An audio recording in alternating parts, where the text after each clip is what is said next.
Indie game tip number 5. Today we're going to discuss why it's important to get outside input when developing your games. Coming up.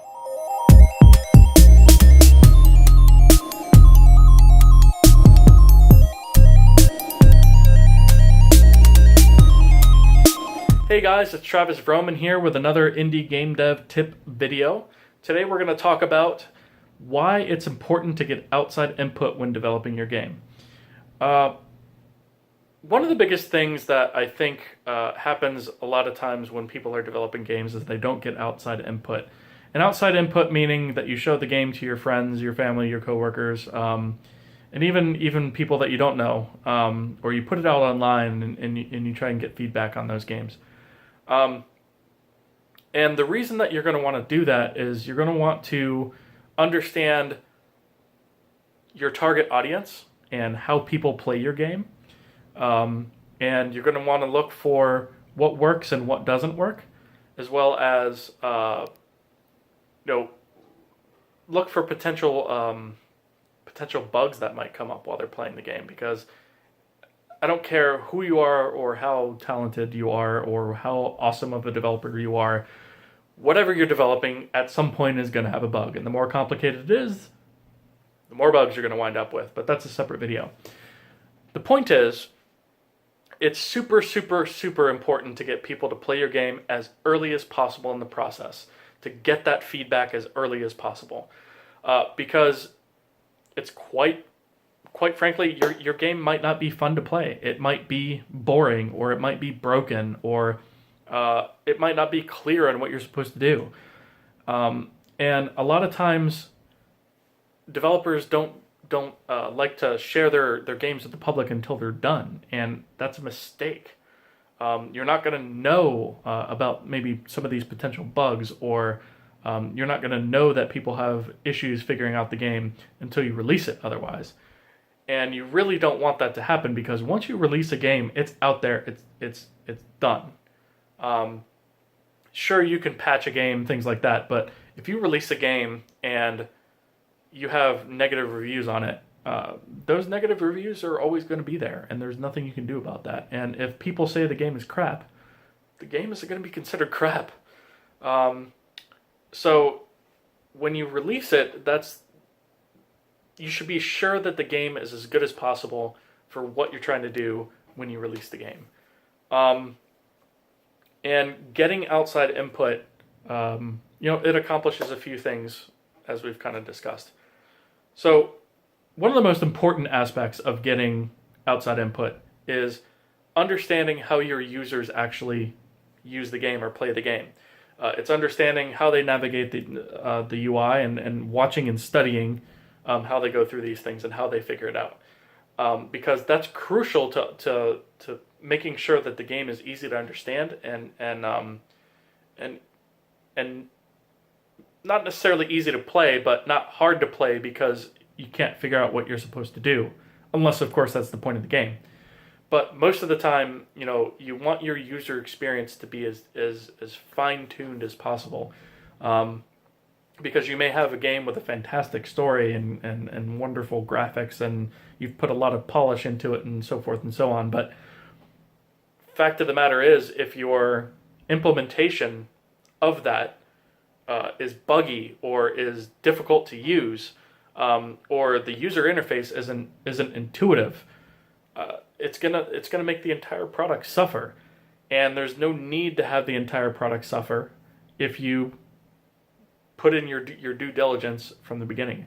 And getting outside input is not something that you do just once within the dev cycle, as you may have guessed from how I'm talking about it. So it's something that you should constantly do. Every time you've got a build or a semi-stable build where something's been added to the game or something's been improved or a piece of the game has been finished, you need to get outside input on that. You need to have people playing your game as early and as often as possible, because you really need that feedback in order to have a polished product. And I'm not even talking end-of-life testing.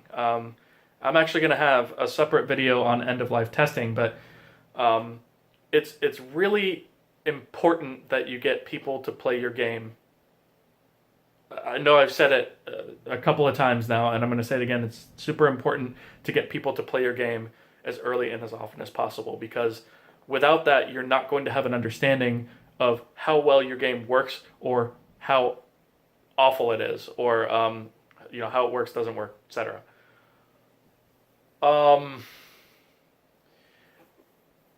So the other aspect is not only from a user usability and a user experience perspective, but having other people play your game can also expose bugs, which is a good thing. I know a lot of software developers and game developers are scared of bugs because they don't want to. They think somebody out there that's breaking their game is going to break their code or whatever, and that's not going to happen. We're going to have a separate discussion about that as well. But people finding bugs is actually a good thing because it gives you the opportunity to. Let me preface that with people finding bugs early in the software development cycle is a good thing, because it allows you to iron those things out before the product is actually released into the market. The last thing you want to do is have a bug that breaks the game that's present in the market after you've released it, because it's very hard to come back from that. So when you're play testing your own game, typically speaking, the developer knows exactly what needs to happen to pass the game. So a lot of times developers tend to play the game the correct way, the way that it's meant to be played, and they don't tend to hit some of the edge cases, or some of the cases that might be hit for somebody who doesn't understand the game on as deep of a level as you do. So the advantage is if for example, if you're making a platformer and you're always supposed to go to the right, and you have a player that instead goes to the left, what happens? Do they stop at the edge of the screen, or do they just fall off the end of the world and nothing's there and the game breaks and is no longer playable? Does it kill the player and make them restart? Those kind of things. As a developer, you tend to want to test and retest and test and retest, and fix and improve and test again and go through that iterative cycle. And so you'll tend to do the same thing over and over again, and you'll tend to play the game correctly to get to the point where you need to get to in order to test the feature that you added. And your end users aren't going to necessarily do that. They're going to make mistakes. They're going to, they're going to get hit by that obstacle that would kill them or damage them, or maybe knock them into an area that's hard to get out of. And those aren't necessarily things that you're going to do yourself. So that's another point of, or another reason rather, for getting outside input. And finally, it'll help you understand your target market. So you'll be able to figure out,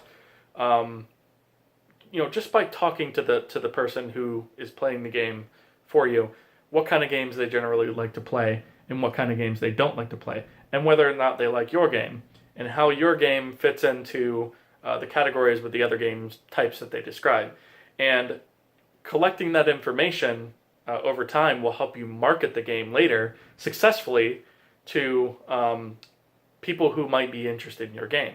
So, for example, if you're making a first-person shooter, you might not necessarily want to market that to somebody who likes RPGs and rhythm-based games. But you might want to market that game to somebody who likes maybe first-person RPGs, or maybe I don't know, action RPGs, not action RPGs, I guess. Third-person shooters, maybe, for example. So something that is kind of close in proximity to the type of game that you're making. So that's pretty much all I've got on that. Please hit the like button and subscribe. And thank you guys very much for watching, and I will see you tomorrow.